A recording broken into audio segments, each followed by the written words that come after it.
there's a couple of different things that are going on. There is models, sort of proprietary models or models that are sort of publicly known about that insurance companies use to decide, which specific homes they'll write policies for. And some people have criticized those for being overly opaque or broad. Supervisor Diane Jacob just put out a statement this week suggesting that she wants to find out more about, how people in East County and the backcountry are being denied coverage and why.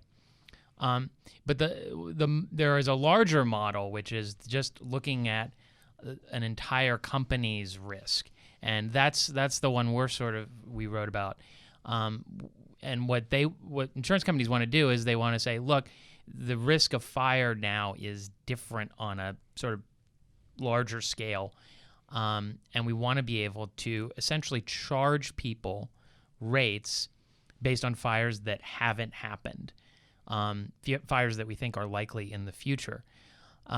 Bigger, meaner fires. Or fires that, they could be the same size as they used to be, but they're now in places where people are living. So the distinction here is, instead of looking at previous burn areas and saying you're not in a place that has burned anytime recently, therefore your fire risk is X, this is saying we want to do some predictive modeling, and we actually think that despite what's happened in the past, you are now in a burn area. Yeah, I mean, for instance, if you look, this isn't something that the insurance industry used with me, but it's an example that I sort of came up with. If you look at the Laguna Fire, which was one of the big fires in the state, which happened in 1970 out in East County, insurance industry modeling generally looks at the past 20 years of catastrophic losses.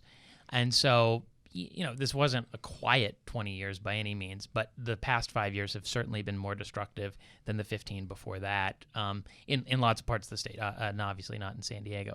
But so those sort of quieter years aren't priced in to the risk that insurance companies get to think about in the future. And what they want to think about is they want to look at the Laguna Fire that happened in 1970. They want to look at big fires that happened in the 1920s and say, what if these happened in the future and people are living where they happened?